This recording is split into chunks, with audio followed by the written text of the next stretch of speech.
First Maccabees, or First Maccabees, chapter 10. Now in the 160th year, Alexander, the son of Antiochus, surnamed the Illustrious, came up and took Ptolemais, and they received him, and he reigned there. And King Demetrius heard of it, and gathered together an exceeding great army, and went forth against him to fight. And Demetrius sent a letter to Jonathan, with peaceable words, to magnify him. For he said, "Let us first make a peace with him, before he make one with Alexander against us. For he will remember all the evils that we have done against him, and against his brother, and against his nation." And he gave him authority to gather together an army, and to make arms, and that he should be his confederate. And the hostages that were in the castle he commanded to be delivered to him. And Jonathan came to Jerusalem, and read the letters in the hearing of all the people, and of them that were in the castle. And they were struck with great fear, because they heard that the king had given him authority to gather together an army. And the hostages were delivered to Jonathan, and he restored them to their parents. And Jonathan dwelt in Jerusalem, and began to build and to repair the city.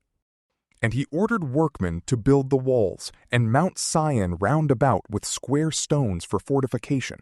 And so they did. Then the strangers that were in the strongholds, which Maccabees had built, fled away. And every man left his place, and departed into his own country.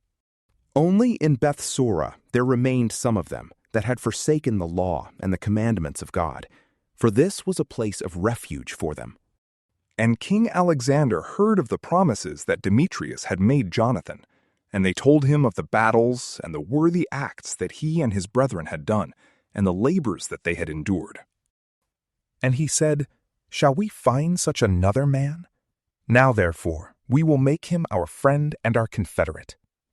So he wrote a letter and sent it to him according to these words, saying, "King Alexander, to his brother Jonathan, greetings. We have heard of thee, that thou art a man of great power, and fit to be our friend. Now therefore we make thee this day high priest of thy nation, and that thou be called the king's friend." And he sent him a purple robe, and a crown of gold, and that thou be of one mind with us in our affairs, and keep friendship with us. Then Jonathan put on the holy vestment in the 7th month, in the year 160, at the feast day of the tabernacles, and he gathered together an army, and made a great number of arms. And Demetrius heard these words, and was exceeding sorry, and said, "What is this that we have done, that Alexander hath prevented us to gain the friendship of the Jews, to strengthen himself? I also will write to them words of request, and offer dignities and gifts, that they may be with me to aid me." And he wrote to them in these words, "King Demetrius, to the nation of the Jews, greeting. Whereas you have kept covenant with us, and have continued in our friendship, and have not joined with our enemies, we have heard of it, and are glad.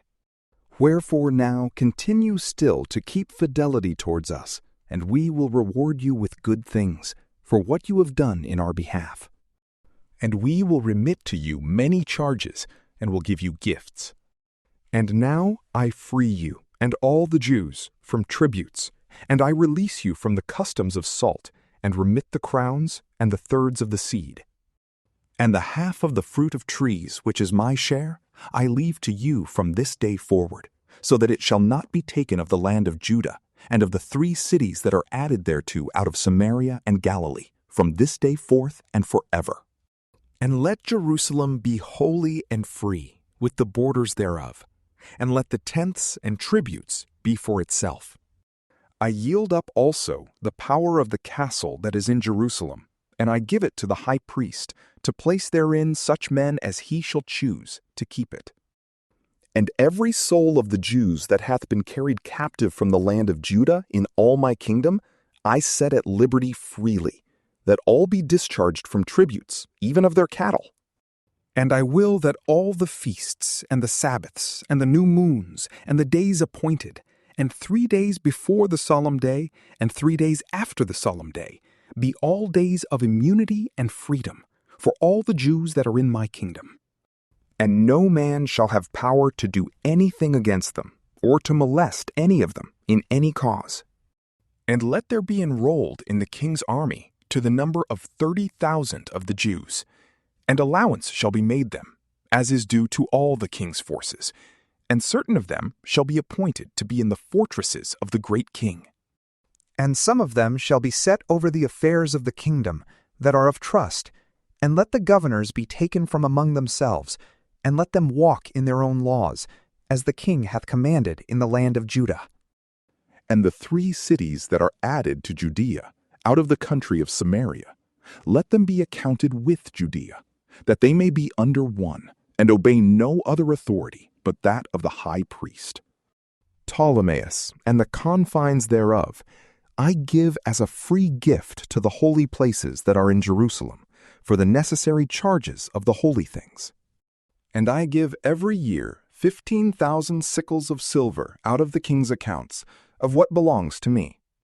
And all that is above, which they that were over the affairs the years before had not paid, from this time they shall give it to the works of the house. Moreover, the 5,000 sickles of silver, which they received from the account of the holy places every year, shall also belong to the priests that execute the ministry. And whosoever shall flee into the temple that is in Jerusalem, and in all the borders thereof, being indebted to the king for any matter, let them be set at liberty, and all that they have in my kingdom, let them have it free. For the building also, or repairing the works of the holy places, the charges shall be given out of the king's revenues. For the building also of the walls of Jerusalem, and the fortifying thereof round about, the charges shall be given out of the king's account, as also for the building of the walls in Judea.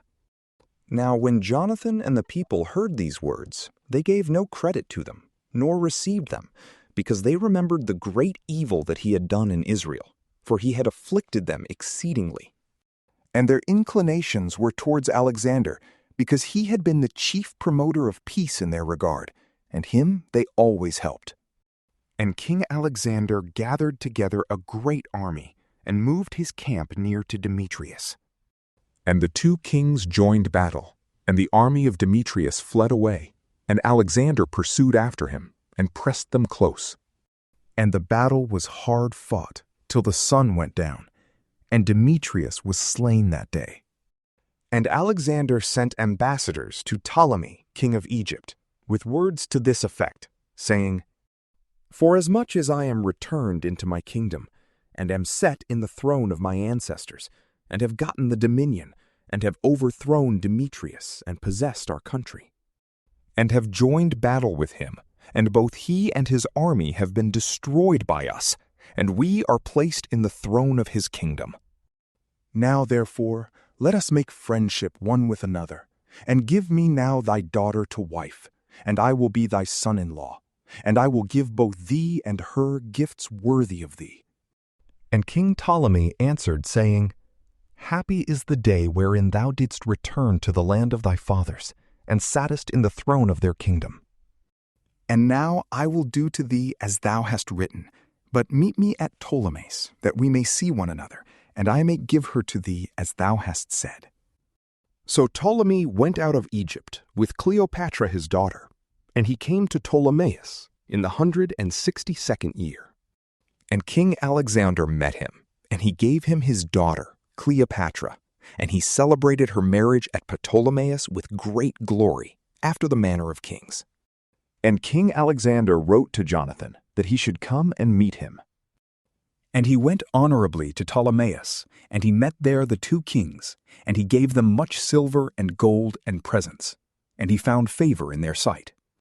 And some pestilent men of Israel, men of a wicked life, assembled themselves against him to accuse him, and the king gave no heed to them. And he commanded that Jonathan's garments should be taken off, and that he should be clothed with purple. And they did so. And the king made him sit by himself.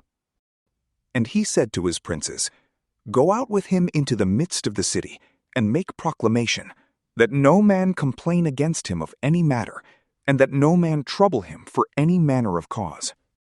So when his accusers saw his glory proclaimed, and him clothed with purple, they all fled away. And the king magnified him, and enrolled him amongst his chief friends, and made him governor and partaker of his dominion. And Jonathan returned into Jerusalem with peace and joy. In the year 165, Demetrius, the son of Demetrius, came from Crete into the land of his fathers. And King Alexander heard of it, and was much troubled, and returned to Antioch. And King Demetrius made Apollonius his general, who was governor of Celesyria, and he gathered together a great army, and came to Jamnia. And he sent to Jonathan the high priest, saying, Thou alone standest against us, and I am laughed at and reproached, because thou shewest thy power against us in the mountains. Now therefore, if thou trustest in thy forces, come down to us into the plain, and there let us try one another, for with me is the strength of war. Ask and learn who I am, and the rest that help me, who also say that your foot cannot stand before our face, for thy fathers have twice been put to flight in their own land. And now how wilt thou be able to abide the horsemen, and so great an army in the plain, where there is no stone, nor rock, nor place to flee to? Now when Jonathan heard the words of Apollonius, he was moved in his mind, and he chose 10,000 men, and went out of Jerusalem, and Simon his brother met him to help him. And they pitched their tents near Joppa, but they shut him out of the city, because a garrison of Apollonius was in Joppa, and he laid siege to it. And they that were in the city, being affrighted, opened the gates to him. So Jonathan took Joppa. And Apollonius heard of it, and he took 3,000 horsemen and a great army. And he went to Azotus, as one that was making a journey, and immediately he went forth into the plain, because he had a great number of horsemen, and he trusted in them. And Jonathan followed after him to Azotus, and they joined battle. And Apollonius left privately in the camp 1,000 horsemen behind them. And Jonathan knew that there was an ambush behind him, and they surrounded his army, and cast darts at the people from morning till evening. But the people stood still, as Jonathan had commanded them, and so their horses were fatigued. Then Simon drew forth his army, and attacked the legion, for the horsemen were wearied, and they were discomfited by him, and fled. And they that were scattered about the plain fled into Azotus, and went into Beth-dagon, their idol's temple, there to save themselves. But Jonathan set fire to Azotus, and the cities that were round about it, and took the spoils of them, and the temple of Dagon, and all them that were fled into it he burnt with fire. So they that were slain by the sword, with them that were burnt, were almost 8,000 men. And Jonathan removed his army from thence, and camped against Askelon, and they went out of the city to meet him with great honor. And Jonathan returned into Jerusalem with his people, having many spoils. And it came to pass, when Alexander the king heard these words, that he honored Jonathan yet more. And he sent him a buckle of gold, as the custom is, to be given to such as are of the royal blood. And he gave him Acharon, and all the borders thereof, in possession. From PrayLamp, peace be with you.